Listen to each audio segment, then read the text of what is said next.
father, I'm a husband, and I want my daughter to know that she can grow up and that her life is going to be valued just like everybody else that we grew up with. We gotta work harder, smarter, harder. We gotta work harder, smarter, harder. Do this for the mamas, fathers, daughters, and the sons. And Sadie Springs, a black man has never won. When it's all said and done, Carter gon' get it done. He might be running from man, but he ain't never run from the problems in the world we tryna overcome. They raising the taxes for lower tax brackets. How that make sense, man? Man, listen, y'all. Listen, listen. That song just don't get old to me. I mean, it doesn't. It doesn't. Southside Soul, man, I can't appreciate that group enough for everything they did. Um excuse me, y'all. You probably hear me doing a a little bit today just because this record setting pollen is kicking your boys behind. Kicking your boys behind. But listen, I wanted to come on because I was reading through my comments. And yes, I read through my comments. And I was actually getting, kind of beat up on by some progressive folks about um my support of police. And it's like it's so weird because like I'm not against police, right? I don't back the blue. I'm pro law, right? We live in the land of laws, and so that's what I'm about. I'm about the law, right? That's what we agreed upon. That U.S. Constitution, that Georgia Constitution, the Sandy Springs Charter. That's what I'm about, right? Because that's the contract between government and the people, right? So that's what I'm about, that contract right there. And so I wanted to sit down and really just talk a little bit about why I feel the way I do as it pertains to government, law enforcement, and these different things. Many of you don't know, I used to work in the Fulton County DA's office. While I'm not a lawyer, I've been exposed to a lot. There's a lot of people that kind of jump in and out. And, they got a lot to say, but I don't care. I think when we don't have these conversations, a lot is missed, and so that's what I wanted to take the time to do is to be able to have these conversations. So I'm going to tweak this, bring this up a little bit. Oh, that sounds much better, much better. We got the golden mic for a reason. But I wanted to start with something Obama did back in 2014, and it was amazing, right? Because before the Black Lives Matter movement, before 2020, before all these things, right? Obama, his staff, and their great wisdom of listening to the community and seeing that and hearing that there was some tension, right? Decided to convene hundreds of community leaders from across this nation. Hundreds, right? Not a dozen, not several, hundreds, to have a real conversation about policing in a community. And it's called Obama's 21st Century Policing Task Force. Every municipality in this nation has this document. So what I'm saying isn't anything new. It's not new, um, but it is important because it's important to say that these things have been studied. The tension has been studied, so it's not like folks are in our community are upset or feeling some type of way and nobody knows what's happening. Right? These things have been studied. So I apologize for that overemphasis, but I'm going to go ahead and bring up the document, the PDF. You can download it offline, online, right? Just put in Obama's 21st century policing. Now, what it says here is the final report of the president's task force on 21st century policing. But it's important.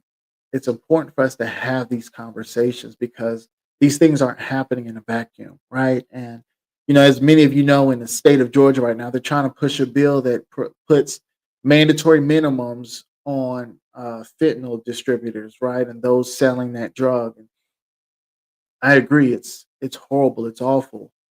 But we saw back in the '90s that doing mandatory minimums doesn't work, right? So we have to get to the root cause, and those on the front lines of getting to that root cause aren't just police, right?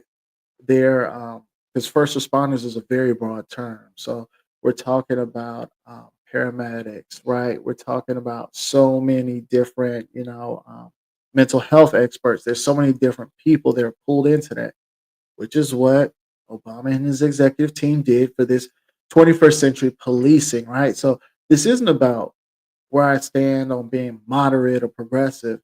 This is about understanding that when the founders of this country came together to decide, hey, we're going to create a living document, or however they want to word it, right? Create a document that's an agreement between the people and the government on how they want to be governed, right? That's why we have elections. That's why we're in a democracy.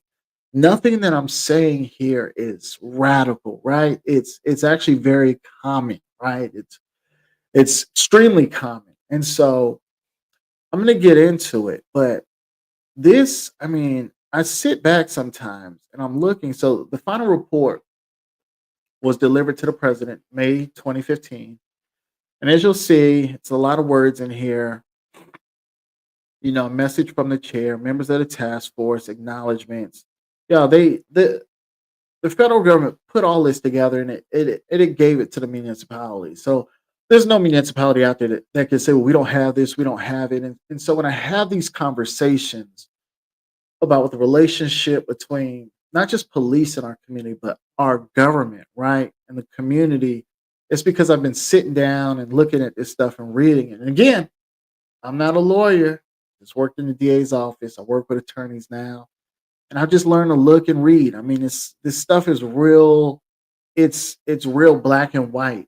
And I think that's why it's important to just sit back through, right? But here go members of the task force, right? One of those members includes a chief that used to work at the cab. So, right, you're seeing the influence from Metro Atlanta here, right? Members of the task force: Cedric Alexander, Deputy Chief Operating Officer for Public Safety, DeKalb County, Georgia. Jose Lopez, Lead Organizer. Make this is small. I wonder if I can make this a little bigger. Let me see. Boom. Lead Organizer, Make the Road, New York. Tracy Mears, Walton Hale Hamilton, Professor of Law, Yale Law School. Excuse me. So you're seeing, right, these differences. And, this may be boring, but again, I want to have these conversations because I know when I start sending out mailers and flyers and all these things, right, everything's going to be very condensed. But I really believe that when somebody's running for office, you should know where they stand. And so, throughout the next, 6, 7 months, I'm going to be talking about where I stand, why I feel that way. And I'm completely open to having these conversations with folks who want to have real dialogue. I'm not talking about the shouting back and forth stuff that you see on social media. But if you want to have real dialogue, hit me up. There have been a lot of folks who sent me messages. We've sat down, we've had coffee. Um, but I do think it's important for us to have not just diverse conversations, but inclusive conversations, right?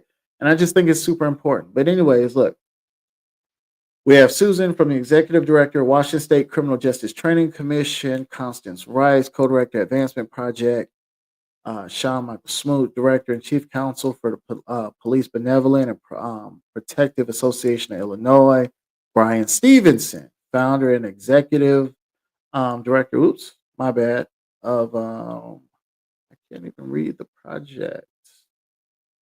I know what it is, but there we go, Equal Justice Initiative. I'm sorry, I had that little bar that was in the way. But anyways, like, so, they had these conversations, they were broadcasted.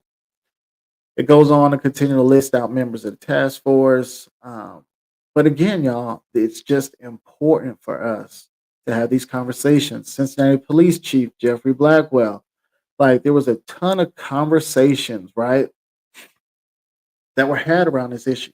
Again, y'all saw when it was dated. The final report was delivered in 2015. 2015. But I think this first line is essential when we're having this conversation. And this is from the executive summary. Trust between law enforcement agencies and the people they protect and serve is essential in a democracy. Y'all hear that word, democracy? Democracy, right? democracy, right? Because we're talking about this relationship between government and people, government and people, government and people, right? Um,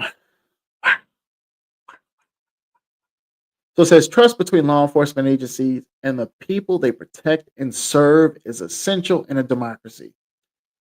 It is key to the stability of our communities, the integrity of our criminal justice system, and the safe and effective delivery of policing services. In light of recent events that have exposed rifts in the relationship between local police and the communities they protect and serve, on December 18th, 2014, President Barack Obama signed an executive order establishing a task force on 21st century policing. The president charged the task force with identifying best practices and offering recommendations on how policing practices can promote effective crime reduction while building public trust. Now, this is powerful, offering recommendations on how policing practices can promote effective crime reduction while building public trust. There goes that key word, right? Relationship. We're coming back to this relationship. This executive summary provides an overview of the recommendations of the task force, which met 7 times, seven, in January and February of 2015. These listening sessions held in Washington, D.C., Phoenix, Arizona, and Cincinnati, Ohio, brought the 11 members of the task force together with more than 100 individuals from diverse stakeholder groups, law enforcement officers and executives, community members, civic leaders, advocates, researchers, academics, and others, in addition to many others who submitted written testimonies to study the problems from all perspectives. So, we get all this, we hear all this back and forth, back and forth, back and forth. And what we're seeing right here is more than 100 people from diverse backgrounds all came together to have a real conversation about what policing in the community. And again, this includes law enforcement officers and executives. So again, when we start having these conversations, I want y'all to understand there's nothing I'm saying that's radical, nothing I'm saying that is anti-police or anti any of these things. Again, for me, it comes back to the law. What does the law say? And as you can see, back on December 18th of 2014, President Barack Obama signed an executive order saying, hey, we need to do something about this issue. And he convened over 100 individuals from diverse backgrounds, right, to present their findings. And it's important. It says the task force recommendations, each with action items, are organized around 6 main topic areas or pillars: building trust and legitimacy, policy and oversight, technology and social media, community policing and crime reduction, officer training and education, and officer safety and wellness. So, for all those folks who are doing all this, chit chatter better, however y'all want to frame it, listen, there's everything in here from officer safety and wellness to building trust, legitimacy, policy and oversight. Policy and oversight, building trust. These are all keys to a democracy, right? And I know this is boring. This ain't sexy. I know that. I know that. But for those who are interested in not just understanding where I stand on these issues, but understanding what's already been documented within our government systems, this is where we got to get to. Because this came down before 2016. It came down before 2020, right? And so we heard all these conversations about training, training, training. As you can see, officer training and education is just one pillar out of the 6. And so if we're really talking about doing the work to make our communities better, to make our communities safer, to make sure, right, that we're putting our tax dollars to good use, to make sure we're protecting our officers, like we really got to address all 6 pillars, right? And what you're going to see, even here in Metro Atlanta, is only one pillar, one is being addressed, right? No, that's not government, right? That's not democracy. And we know that because there's still tension within our communities. It's still there. It still exists. And so we got to have a real conversation about what these things look like, right? And when I ran the first time, they wanted to make this, oh, he wants to be this defund the police, Black Lives Matter mayor candidate without addressing anything that I said. Well, guess what? I got my own show, my own YouTube channel, and I can have a conversation with you all about what this looks like. Because, they're going to throw their misinformation out there. But what I want to deal with is what's rooted in facts, not feelings, not emotions. I want to get to the data. And that's what this is about here. And that's why it's so important, right? So it says the task force also offered two overarching recommendations. The president should support the creation of a national crime and justice task force to examine all areas of criminal justice and propose reforms. Mm. Whoa, let me get a sip here. Let me get a sip. So you mean to tell me over 100 people got together on this task force, had all these conversations, which consisted of police executives, right? Community leaders, civic leaders. They brought everybody from all these diverse groups, mental health experts, everything. And it said that task force also offered two recommendations, right?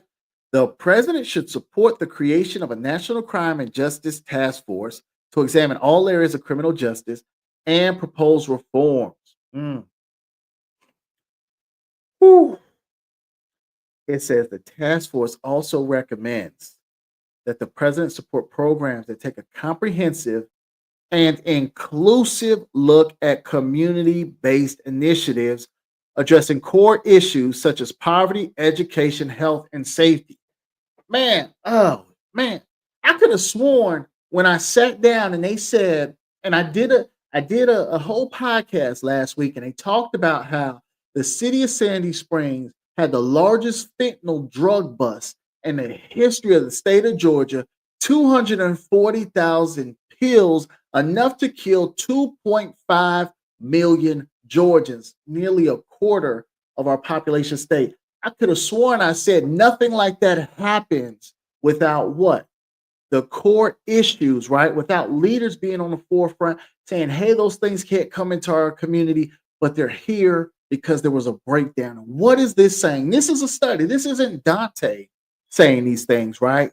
This is the recommendations coming from the 21st Century Policing Task Force. So let me read this again. Their recommendation is that the president should support programs that take a comprehensive and inclusive look at community-based initiatives addressing core issues such as poverty, education, health, and safety. Again, y'all, we can do this whole mandatory minimum game. We can do this creating build up police training centers. We can do all these things, but it is telling you right now, and guess what?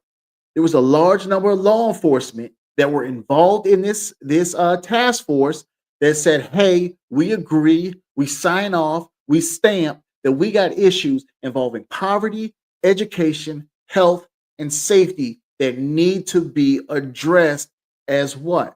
Core issues of crime. So again, there are a lot of people who want to talk about safety, safety, safety without addressing the core issues of what's leading to rising crime. That's the conversation that I want to have. That's the conversation I've been wanting to have, right? And we got to be honest about it because what I know is Sandy Springs has 6 Title I schools, right? Six, right? Which is talking about the percentage of economically disadvantaged. For example, my daughter's school is 86, 87% economically disadvantaged. The school on the other side of Roswell Road, Ison Springs, is 100% economically disadvantaged, right? We're looking at half or nearly half the schools in the city of Sandy Springs that are Title I and dealing with a population of economically disadvantaged folks. What happens when people fall on hard times. Like we heard Donald Trump say, "Man, I just want people to be able to have a ham sandwich again." That's that was a huge conversation that took off in the middle of last year's presidential election. What people did not talk about is those core issues are issues that your city hall, your city council folks, your mayor is supposed to be dealing with. Now in Sandy Springs, we got a group of folks that want to hide behind we're part-time people. Well, you know what? You can mask this and call it whatever you want, but we didn't elect you to be part-time people. We elect you to make sure that this city works and works for everybody. And that's not what we're seeing. And that's why I want to have a conversation, a real conversation about what when we're talking about safety, we're talking about protecting our children, we're talking about protecting my 7-year-old, what that looks like, what it looks like to protect your children, your high school children, right? Your middle school children. We have to be honest. We don't have a rec center in the city, but they're building a police training center. And again, I'm not anti-police. I'm pro-law, right? And I'm telling y'all, I'm reading, literally reading line by line what they're suggesting, right, happens. And it's not just this full-on mandatory minimums approach, right? It's looking at how do we keep our officers safe? It's looking at how do we build trust in the community? How do we keep people safe? And what is it saying? It wants the president to support a comprehensive and inclusive look at community-based initiatives addressing core issues such as poverty, education, health, and safety, right? And the reason why I want to hone in again on this is because who is supposed to, which which elected official is supposed to implement this stuff? Your governors, your mayors, right? They all have law enforcement agencies. And these are directives that came from over 100 people nationwide that talks about how we fix this problem, right? And man, I gotta take another sip. I'm sorry, y'all. This pollen is kicking my behind. But it's important. It's really important to make sure that we're having these conversations and having them in context. So again, the first pillar, and y'all, this document here, we on page 15. It's 116 pages long. So as y'all can see, there are a lot of recommendations, a lot of them. And I think through my research, the closest one to fulfilling this is in the city of Atlanta, and I think they at the max they're probably implementing about 60% of this, and at that city of Atlanta is the highest. So again, y'all, like the frustration that people are feeling isn't coming from anywhere. This this was done 10 years ago. 10, not one, not two, not three, not four, not 10. 10 years ago. So the first pillar, building trust and legitimacy. Building trust and nurturing legitimacy on both sides of the police citizen divide is the foundational principle underlying the nature of relations between law enforcement agencies and the communities they serve. This one right here, y'all. So this was done in 2015. It says decades of research and practice support the premise that people are more likely to obey the law when they believe that those who are enforcing it have authority that is perceived as legitimate by those subject to authority. Woo, man. Okay. Oh, man. Again, y'all. Again. Man, let me take another sip. This is, mm, let me read this again. Mm. Decades, decades of research and practice support the premise that people are more likely to obey the law when they believe that those who are enforcing it have authority that is perceived as legitimate by those subject to the authority. The public confers legitimacy only on those whom they believe are acting in procedurally just ways. Woo! Oh, man. Okay. Let's talk. Y'all, again, this is over 100 people, over 100 individuals from diverse backgrounds. that President Obama brought together back in 2014, right?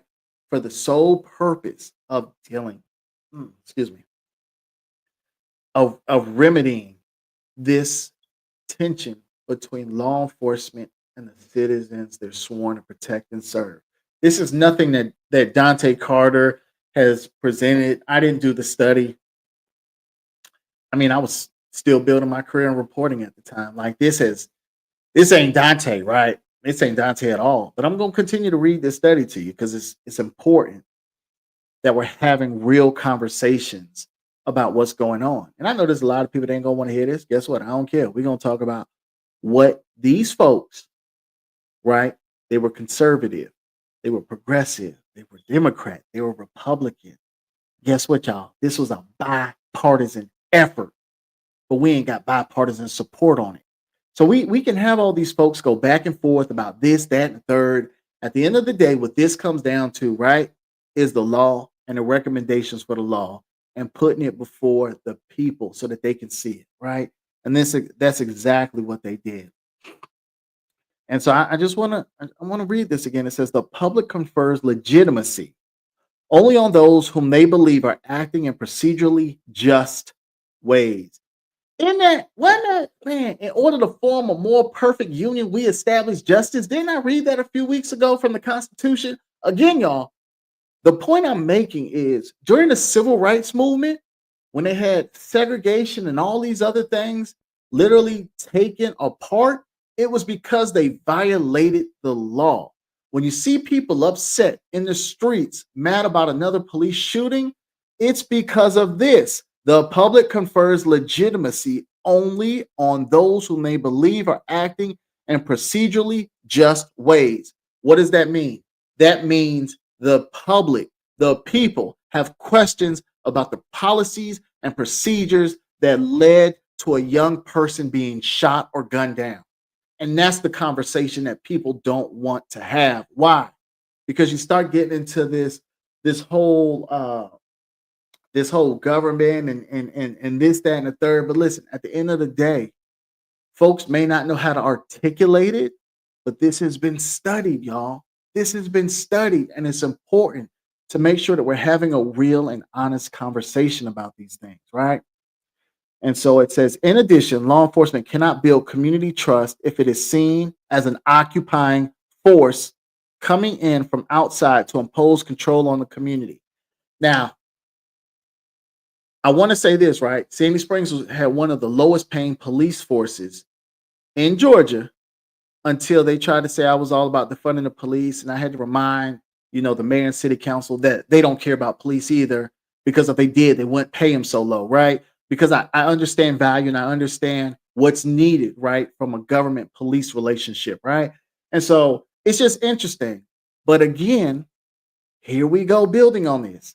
And one of the things that I said is, I believe just like elected officials should live in the city, so should the police officers that are sworn to protect and serve that community, because you get a chance to know the community, right? You get a chance to interact with the community, right? Your kids are going to school with their kids, and it's a whole different interaction between people, right?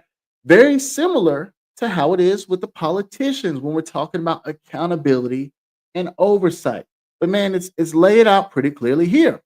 It says it. In addition, and I'm gonna put my cursor over it. In addition, law enforcement cannot build community trust if it is seen as an occupying force coming in from outside to impose control on the community. Pillar 1 seeks to provide focused recommendations on building this relationship. Law enforcement culture should embrace a guardian rather than warrior mindset. Again, y'all, like, this is not a knock, because I know a lot of cops personally that embrace guardian, right? I know a lot of fathers who embrace guardian, right? You talk to a lot of people in this position that understands their role, and they're a guardian and not a warrior, right? People want to feel protected, right? They want to know you care. And that's why, again, I think it's important that we're going through these pillars and having a real conversation about what was done and written in this document 10 years ago, right? So while they're running around trying to dismantle the Department of Education, while they're firing all these government employees, I need us to understand that we can get caught up in tax money going here and tax money going there, but when we're talking about equity, you have to create space for equity to breathe, right? Create space for equity to live, right? In the environments where you say, this is what's supposed to be happening. And I just think it's important, right? So we're going to go back and read this again, right? Put my cursor back on it. It says law enforcement culture should embrace a guardian rather than a warrior mindset to build trust and legitimacy both within agencies and with the public. Toward the end, law enforcement agencies should adopt procedural justice as the guiding principle for internal and external policies and practice to guide their interactions with rank and file officers and with the citizens they serve. Man, they keep going back to this just and justice part, right? Because as much as people don't want to talk about DEI, I'm gonna say it: diversity, equity, and inclusion, right? Justice is about how you treat somebody, right? It's about ensuring, right, that there's no hierarchy and fairness. And it's all of these things are created, right, from the fact that we have people in office who are serving but don't value the entire group of people they're serving. You know, and I heard it from city council folks that will reach out to me all the time. Man, Dante, you know, if you're gonna run and be mayor, and if you win, you got to be a mayor for everybody. Well, that's what I'm doing. The problem is, and my conversation is difficult for these folks to take in. It's because we've had people in office for a long time that don't value all of the residents. We got over 110,000 here in the city of Sandy Springs, and I can guarantee you, over 110,000 of these folks don't feel seen, heard, or valued, which is indicative of why people don't show up to vote. Period. You can say whatever you want to, but people aren't showing up in mass numbers to vote in this city. And you got issues like fentanyl. Again, I said from the beginning, I saw this 4 years ago. I didn't need to have to see a huge fentanyl drug bust in this city to see that there was a problem, right? I got eyes, I got ears. I'm in the schools, I'm in the community. The schools will tell you what your community looks like. And for us to have six of them in the city that are economically disadvantaged, that have students who are economically disadvantaged, right? It says a lot about where we are as a community and how much work truly needs to be done to ensure that we are bringing this community forward together. So I'm going to jump back on here. Where was I? It says law enforcement agencies should also establish a culture of transparency and accountability to build public trust and legitimacy. Oh man, I done jumped ahead. And this is critical. Man, okay, hold on. Let me see. It should pop off. This is critical to ensuring decision making is understood and in accord with stated policy. So, my apology. I got this slide icon that can kind of block out the words sometimes, but I want to go through these pretty quick. You know, we've been on here for 30 minutes so far. Um, but it says law enforcement agencies should also proactively promote public trust by initiating positive non-enforcement activities to engage communities that typically have high rates of investigative and enforcement involvement with government agencies. Law enforcement agencies should also track and analyze the level of trust communities have in police, just as they measure changes in crime. Look, I don't know how many law enforcement agencies are tracking and analyzing the level of trust in the communities. I can tell you it ain't happening here in Sandy Springs. I know that from the barbershops I sit down and visit, right? And this is again where we get to the point of the interactions between citizens, right, and police, right? Public trust. It says this can be accomplished through consistent annual community surveys. Oh, that's easy. That's an easy one. This can be accomplished through consistent annual community surveys.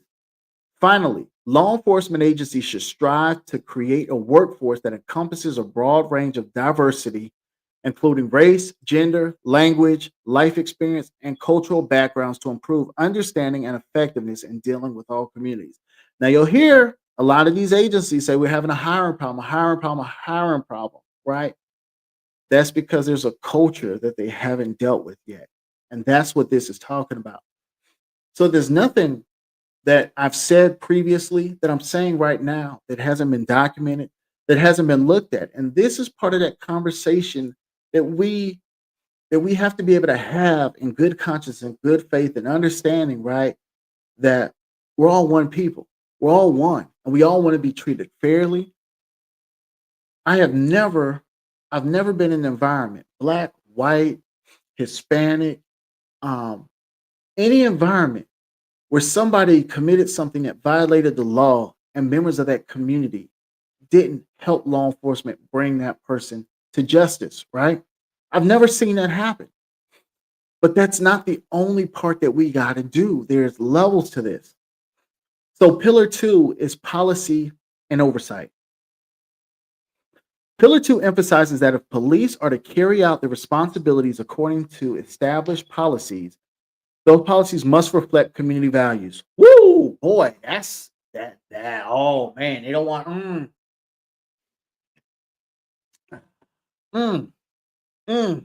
Okay, okay. Oh, okay, okay. Oh, whew, sweet baby Jesus. Okay. Pillar two emphasizes that if police are to carry out their responsibilities according to established policies, those policies must reflect community values. What does that mean? That means if your community says marijuana should be decriminalized, let's keep it real. Needs to be decriminalized, treated like alcohol. Because remember, alcohol was criminalized at one point too. And folks on the other side said, no, we want alcohol. We'll pay extra tax for alcohol. We'll do all these things. They got DUI. They have all these additional measures. And this is where it comes down to what the community values. And the reason why, again, I want to have these conversations because when I say certain things, certain people within our community want to come up and Dante's being radical. Dante's being no. Dante just worked 2 years in a Fulton County DA's office where I was forced to read the law, where I was forced to understand things, and very much like Attorney Fred Gray, who represented Dr. King and Rosa Parks and was one of the legal geniuses of the civil rights movement, started studying the law and saying, wow, this stuff don't make sense. We need to dismantle segregation. I'm looking at the law right now with my non-legal mind, but reading it and understanding what this is saying, what the Constitution is saying, what all these different things are saying, and saying, you know what? This comes down to the fact that people aren't being valued. And what is this saying? Let's read it again.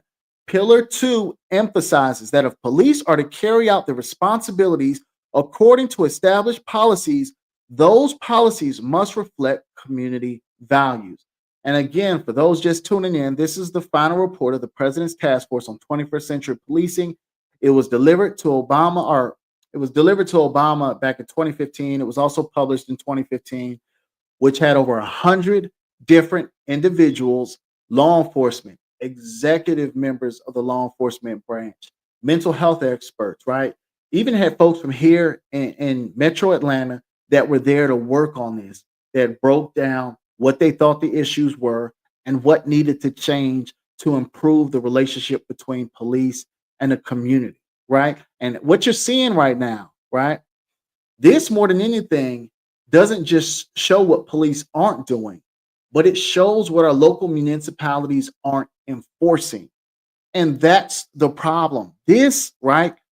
This ignoring of these documents is what led to 2020.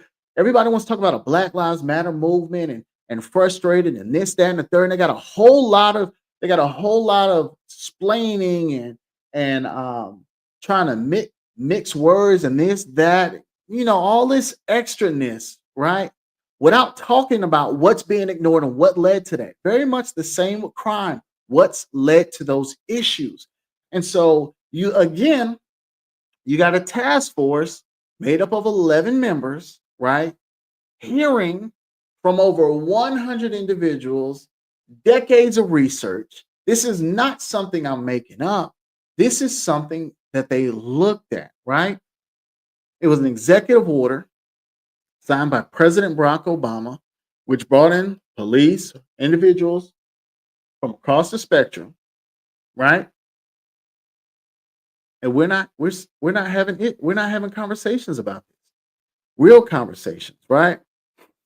And so let me drop down a second. But it says to achieve this end, law enforcement agencies should have clear and comprehensive policies on the use of force, including training on the importance of de-escalation, mass demonstrations, including the appropriate use of equipment, particularly rifles and armored personnel carriers, consent before searches, gender identification, racial profiling, and performance measures, among others, such as external and independent investigations and prosecutions of officer involved shootings and other use of force situations and in custody deaths.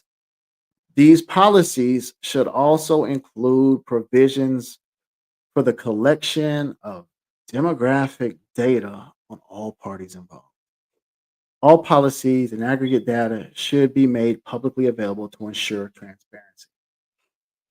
Again, y'all, it's laying out line by line what needs to be done to improve trust between police and the community, right? It says release the data, make it public, right? Make it public. Don't have folks running around here trying to file all these open records requests to get this information. Release it to them. By the way, Sandy Springs does a horrible job of releasing this open records information. Like, y'all, again, right? This is what creates mistrust in the community and creates folks like Dontaye Carter who step in and say, all right, we got to start sending some folks home because we're not being seen, heard, or valued. I'm breaking all this stuff down, right? And it's important. And so it says to ensure policies are maintained and current, law enforcement agencies are encouraged to periodically review policies and procedures, conduct non-punitive peer reviews of critical incidents separate from criminal and administrative investigations, and establish civilian oversight mechanisms with their communities. Now, again, Atlanta has one of those, right? But a majority, and I have to go back and look. I don't want to slam, our folks on this. I got to go back and look. But I know for a fact that Atlanta has one. But again, it's laying out line by line what must happen to improve the relationship. So when we start having these conversations, when we start talking about these issues, none of this stuff is coming out of nowhere. It's coming from decades. That's what they said.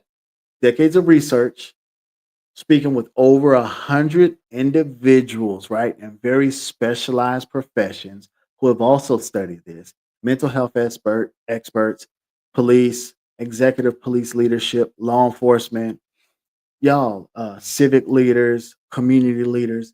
It's important that we have this conversation, right? And then it says, finally, to assist law enforcement and the community achieve the elements of Pillar 2, the U.S. Department of Justice, through the Office of Community Oriented Policing Services and Office of Justice Programs, should provide technical assistance and incentive funding to jurisdictions with small police agencies that take steps toward interagency collaboration, shared services, and regional training.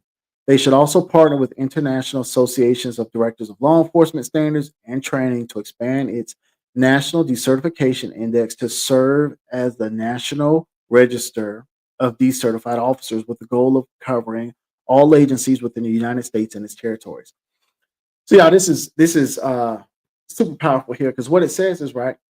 The federal government needs to ensure that these agencies have proper funding to do this, right? So while 47 is up in the White House talking about we're gonna cut this, cut this, cut this, cut this, what they're doing is creating tension between people and government, which also creates tension between who?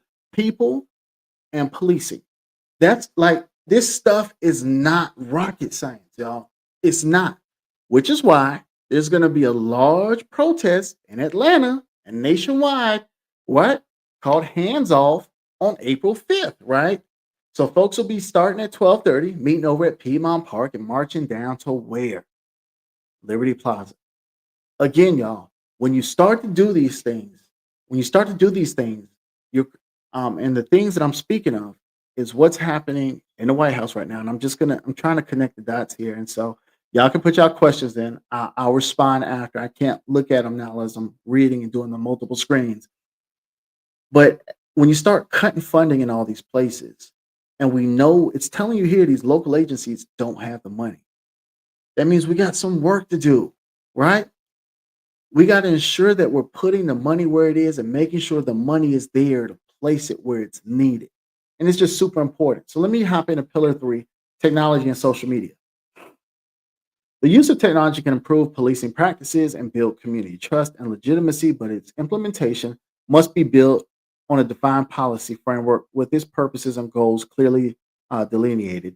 Implementing new technologies can give police departments an opportunity to fully engage and educate communities in a dialogue about their expectations for transparency, accountability, and privacy. But technology changes quickly in terms of new hardware, software, and other options. Law enforcement agencies and leaders need to be able to identify, assess, and evaluate new technology for adoption and do so in ways that improve their effectiveness, efficiency, and evolution without infringing on individual rights. Right. So now, I mean, in so many words, they're getting into body camera, all these things again. It's about trust, right? It's about ensuring that there's a strong relationship between people and the community. It says pillar three guides the implementation, use, and evaluation of technology and social media by law enforcement agencies.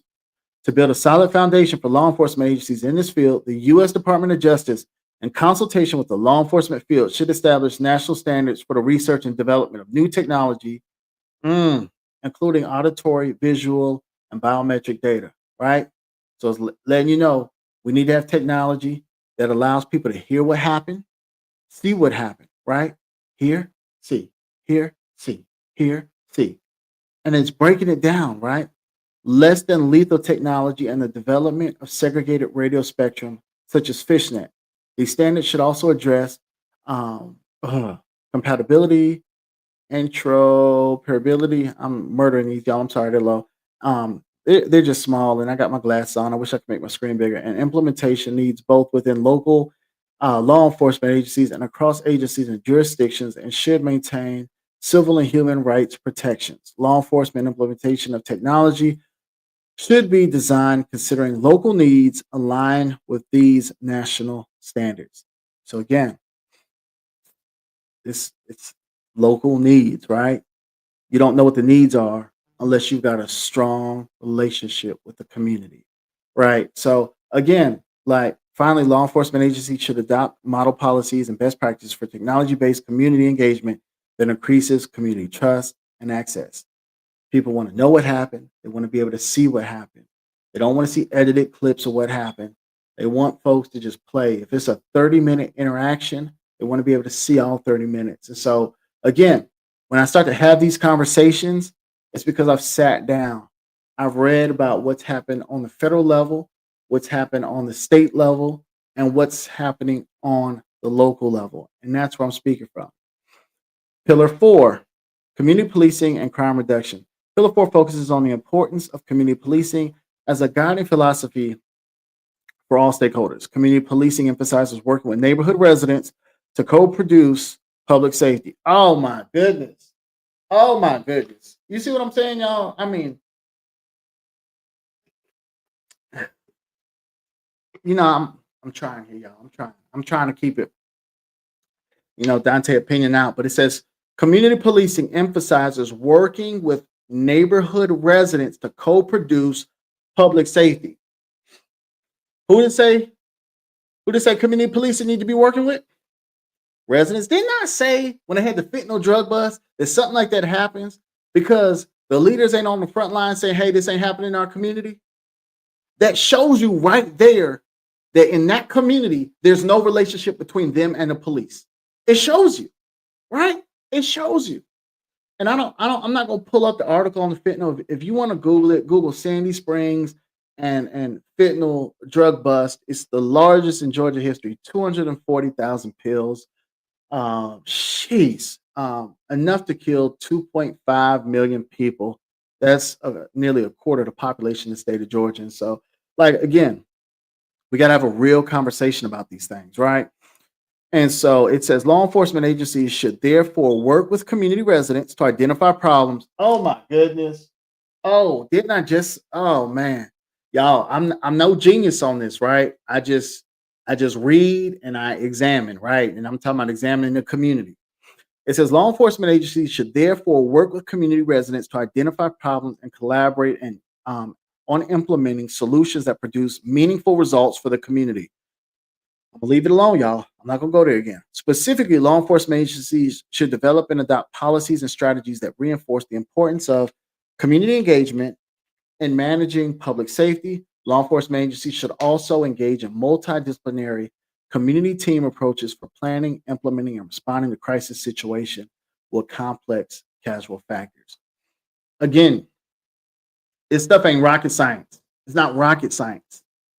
And the breakdown that we're seeing in our community, I hope that as I'm reading through this, that you all see that it's a failure on the backs of our leadership. That's all it is. The things that are happening right now is a failure, right? It's because you have people in these positions who don't value each and every one of the citizens. Um, that they took an oath to protect and serve, and that protect and serve extends to the elected officials, right? So again, this is y'all. This slide 17. It's 116 on here. I'm reading through the executive summary here. I just want to give y'all a gist. You just Google Obama's 21st century policing task force. Everything pops up, right? And you can sit down and read this document in its entirety for yourself to fully understand the points that I'm getting at. And I'm saying fully understand. I'm not saying folks don't understand, but I'm saying in there may be additional details that you're looking for. You'll find it in this document.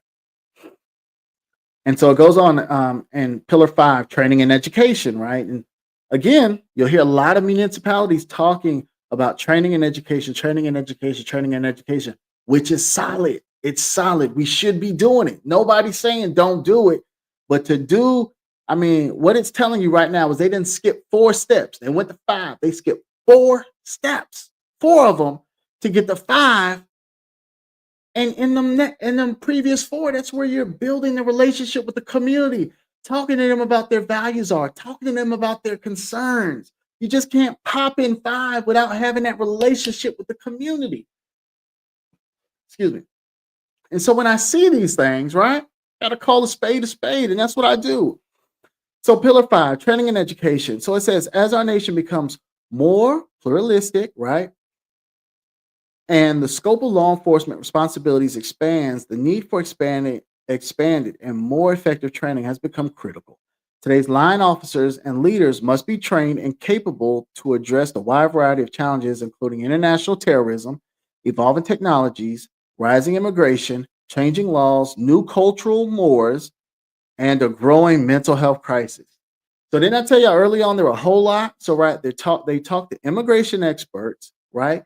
Terrorism experts, technology, right? Technological experts. They had these conversations. This when we talk about these things, right? We're not just saying police accountability or this, that, and the third for no reason. People like me are saying it because we've read these documents, and so we know what's in them. I know the mayor of Sandy Springs has it, or he should, right? I know the mayor in Atlanta has it. I know the mayors in Metro Atlanta have it. Why? Because even in 2020, they mentioned it. So again, what I'm saying is it's time to hold people's feet to the fire. If we're talking about improving these relationships, if we're talking about building stronger, safer communities for police and for the citizens in the community, right? There's some work that needs to be done. Some real work that needs to be done. Oh, my phone is blowing up. That means some folks is mad, but we're going to keep talking, y'all. We're going to keep talking. Woo wee. And so it says pillar 5 focuses, right, on the training and education needs of law enforcement. To ensure the high quality and effectiveness of training and education, law enforcement agencies should engage community members. So my question is, right, when we're building these police training centers, right, which members of the community are you talking to, right? Because what I know is most times when people call me into the room and have me talk about these situations, I gotta be honest with y'all, right? I've reached a place in life where I don't deal with law enforcement the same way I dealt with law enforcement when I was 14, 15, 16. It's different, right? I've established myself. I live in a community where the interactions are going to be different, right? They're just going to be different, right? I don't live in the same community, right? And so when we start to have these conversations, my first immediate response is, who did you bring into the room? Because bringing Dante and some of the people from Dante's neighborhood is into the room is cool, but what you're gonna see is you're not gonna get a real um, contextual perspective of what the relationship is. You're gonna have to go into some of our apartment communities. You're gonna have to talk to folks. You're gonna have to encourage and motivate some folks, right, in a meaningful way to say, "Hey, can you sit on this board to where we can have some real conversation?"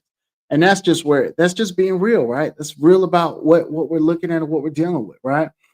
And so, what does it say? So yeah, it says to ensure the high quality and effectiveness of training and education, law enforcement agencies should engage community members, particularly those with special expertise in the training process, and provide leadership training to all personnel throughout their careers. To further assist the training and educational needs of law enforcement, the federal government should support the development of partnerships with training facilities across the country to promote consistent standards for high quality training and establish training innovation hubs involving universities and police academies. So, listen, I love the way they frame this, right? Where they say that the federal government should support the development of partnerships with training facilities across the country to promote consistent standards. So right now, a majority of folks who are familiar with this know there's no consistent standards. So a judge might rule in a police involved shooting case one way, right, based upon the SOPs, standard operating procedures of that department. And in Metro Atlanta, we're looking at what, 15, 16 different departments, and that's just me guessing with the cities. Well, I'm actually thinking about Fulton County.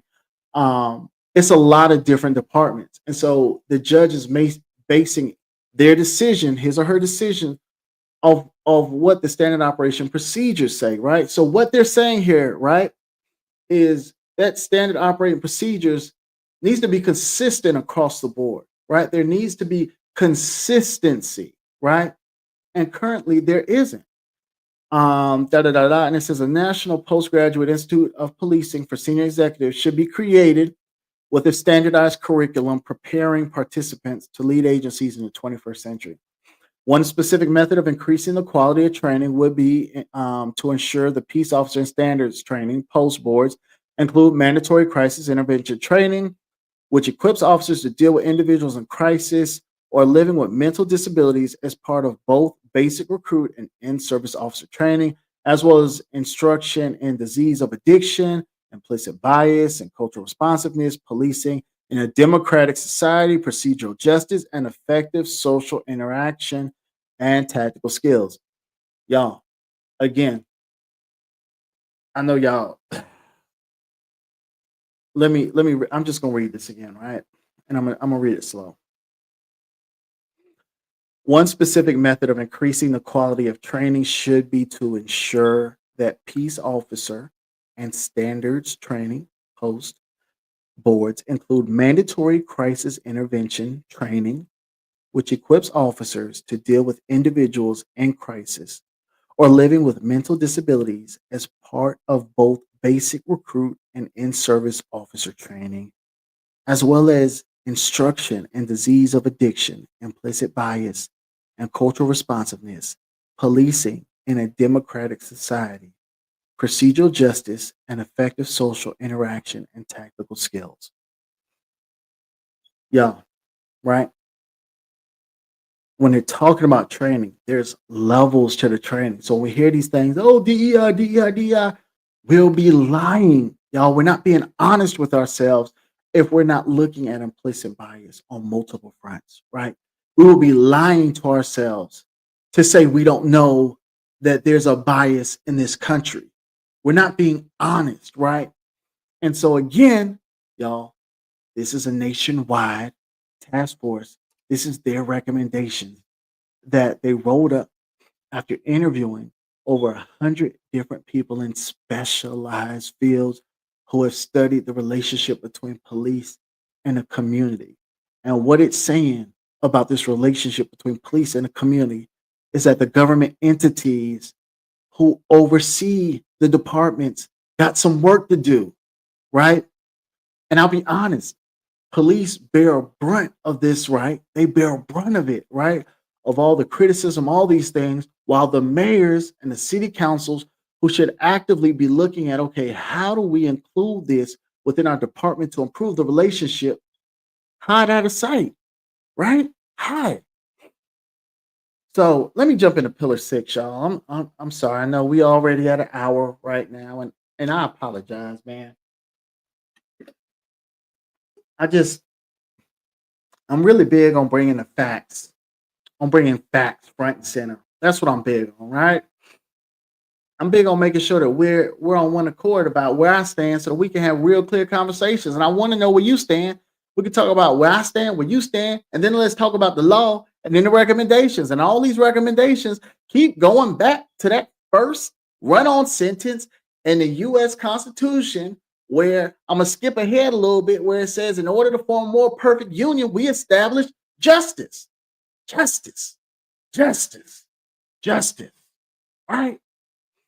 And I'm not going to define justice again. I'm gonna leave that up to y'all. Let y'all Google and do this thing. But let me jump back in here, y'all.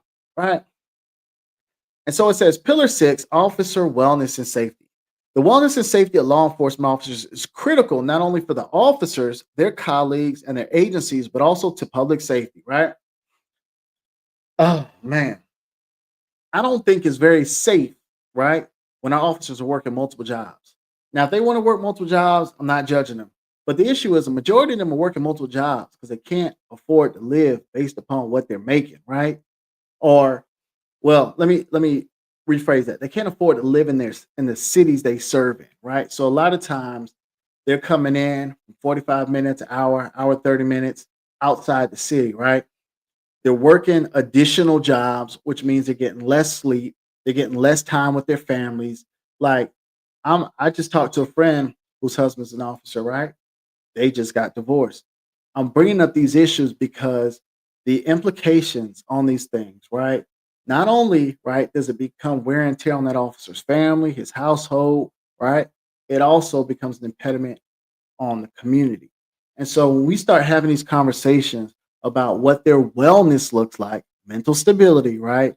Being able to make a living wage, being able to have that opportunity and that option to live in the city that you serve. So you're not spending, right, 2 hours trying to get home, right? We all know what the traffic in metro Atlanta looks like. And so we just got to have a real conversation about these things. And I remember talking to one resident, she was like, yeah, I don't think people want to hear about increasing police pay. Listen, y'all, we gotta have a real conversation. Like this is a level 5 state of emergency, right? Y'all may not see it. Some of the folks who a little cushy may not feel it, but a majority of the people in Sandy Springs and Metro Atlanta, in Atlanta, and all these different, they're feeling it. And so, and I know they're feeling it because I'm talking to them, right? I'm not just sitting over here talking to y'all. I'm talking to the community. So we just gotta have a conversation about what it's going to take to meet folks where they are across the spectrum, because we have to remember, right, the Constitution, U.S. Constitution, state Constitution, Georgia Constitution, Sandy Springs Charter, these things are contracts between the government and the people they serve, the people that elected them to serve, which is why you can update these things, right? Because you got to make sure that we all on one accord, and that's what this is saying, right? Like it jumps into making it jumps into saying, like, we got to factor in, right, culturally what these things mean. Like this, there isn't just a one size fits all. We got to have a real conversation about these things, right? And so it says pillar six emphasizes the support and proper implementation of officer wellness and safety as a multi-partner effort. Multi-partner, multi-partner, y'all, multi-partner. Mm, multi-partner. It says the U.S. Department of Justice should enhance and further promote its multifaceted officer safety and wellness initiative. Two specific strategies, right? Let me put my the only reason I've been trying to put my cursor under where I'm reading, I can't really do it like I want to, y'all, to be honest, because it brings up the words on the bottom and it kind of messes with where I'm reading. So I apologize about that. But it says two specific strategies recommended for the U.S. Department of Justice include one, encouraging and assisting departments in the implementation of scientifically supported shift links by law enforcement. Shift links. Links. Ah, man. My words ain't coming out right today. I apologize, right? And then it says, and expanding efforts to collect and analyze data, not only on officer deaths, but also on injuries and near misses, right? So it's telling you, right? Didn't I just bring up the point about how long they working? Didn't I just bring that up? And it's right here. It's right here. Again, they're telling you that all these things impact an officer's ability to do their job, right? And this all comes down again because the officers don't set their SOPs, standard operating procedures. It is the municipalities, it is the county commissioners, right? All those who are over their law enforcement, the state of Georgia, right? The Georgia legislature. So I mean, we got to be real about who's setting this agenda and why there aren't any updates, right? And it's telling you, hey, not only do we need to look at how long these officers are working, but we also need to look at um, officer deaths, officer injuries, and near misses that could have been bad. Why? Because they understand all these things impact. It may not impact me directly, but as an officer, it could also impact them indirectly. And so this is where we got to have real conversations, right? So it says law enforcement agencies should also promote wellness and safety at every level of the organization. For instance, every law enforcement officer should be provided with individual tactical first aid kits and training, as well as anti ballistic vests. In addition, law enforcement agencies should adopt policies that require officers to wear seatbelts and bulletproof vests and provide training to raise awareness of the consequences of failure to do so. Internal procedural justice principles should be adopted for all internal policies and interactions. The federal government should develop programs to provide financial support for law enforcement officers to continue to pursue educational opportunities. Uh, so what it's saying?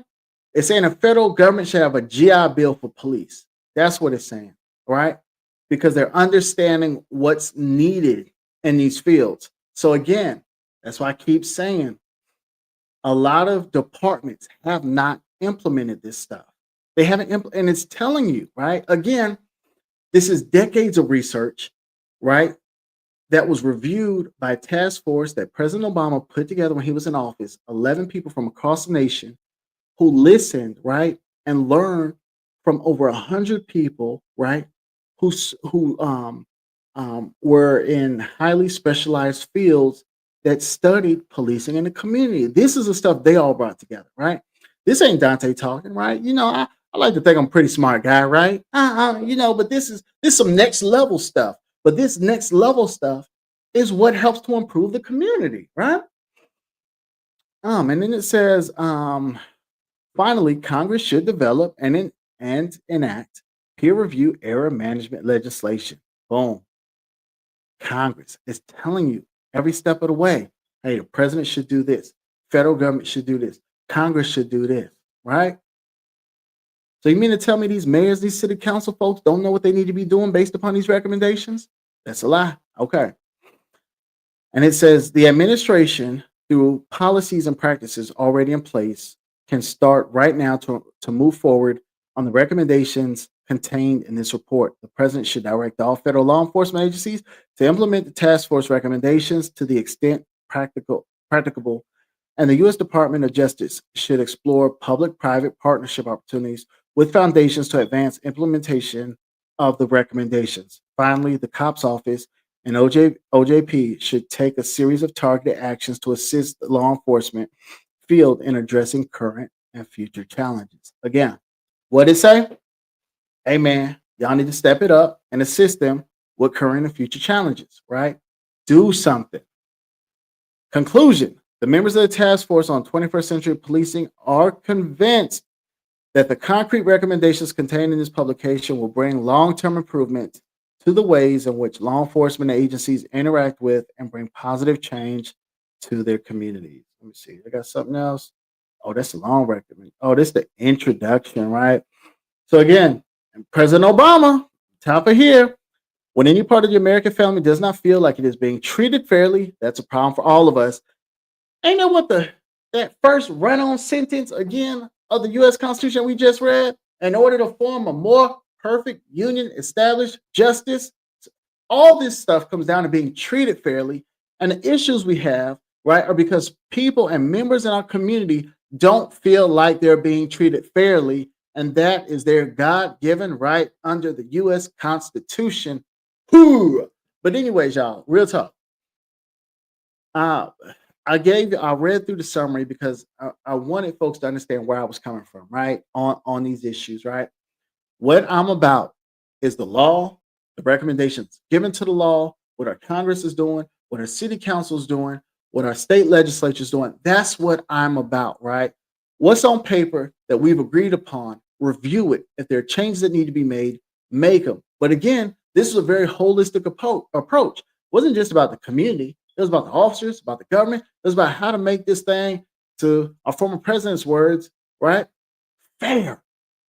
And it's like every time we keep talking about DEI and diversity, equity, and inclusion, I'm gonna say it, diversity, equity, and inclusion, people always got, this, that, and the third to make. And it's like, y'all, listen, the government is not here for the rich or this patriarchy. The government's here for everybody, right? The government is supposed to be inclusive. It's supposed to protect. It's supposed to provide. And if you have people in office that aren't doing those things, you got to send them home. Why? Because that's why we have protests in the streets. We got protests in the streets because we got elected officials that ain't doing their job. Period. Right? Now, the singular focus right now may be on Trump and Elon and everything that they're doing. But listen, Trump ain't doing this by himself. We got governors who play a role in this. We have mayors that play a role in this. We have state legislatures that play a role in this. We got city halls and city councils that play a role in this. And so we got to have a conversation about these things. And so I want to thank y'all so much for tuning in. Please Google Obama's 21st Century Policing Task Force. There's a complete breakdown. Brian Stevens, who everybody loves to quote and loves to bring up for these criminal justice reform conferences, was a part of this. Our former chief up in DeKalb, Cedric Alexander, he was a part of this. Like, y'all, it's important that we elect folks who understand what the studies show, who understand what the laws say, who understand what the recommendations are, so that we can truly move our community and our country forward, right? Because if we don't, if anybody feels ignored, if according to what former President Obama just said in this nice quote at the top, when any part of the American family, any part of the American family does not feel like it is being treated fairly, right? That's a problem for all of us. And that's what we're seeing, right? And so I just want to thank y'all for tuning in. I want to thank y'all for showing up. Let's keep having these conversations. Leave your responses in the comments. Let's talk. I'll do another live, right? I'll do another live. This live, right, came from a conversation that took place where? In the comments. In the comments. And so once I'm elected mayor, what I'm gonna do, I'm gonna make sure that we're implementing these recommendations that were done 10 years ago, that were given to the executive branches of each city, the mayors, right, and said, hey, here's how you can improve this relationship. That's what I'm about. I'm not about playing politics. I'm about how do we do this in a way where we are all treated fairly. Again, that first run-on sentence, right, of the U.S. Constitution, where it says, in order to form a more perfect union, establish justice. In order for this thing to be perfect, everybody got to be treated fair. Everybody. Everybody. And that's all I got, y'all. I love y'all. Hey, again, take some time to go check out the Obama 21st Century Policing Task Force. It's 116 pages. A lot of great information in there. please take some time to look at it so that we can really start having some conversations where we're moving this needle forward. Um, I'm Dontaye Carter. Mm, Dontaye Carter. The kids like to call me D Money, like to call me him. And and that's just running joke for when I go mentor.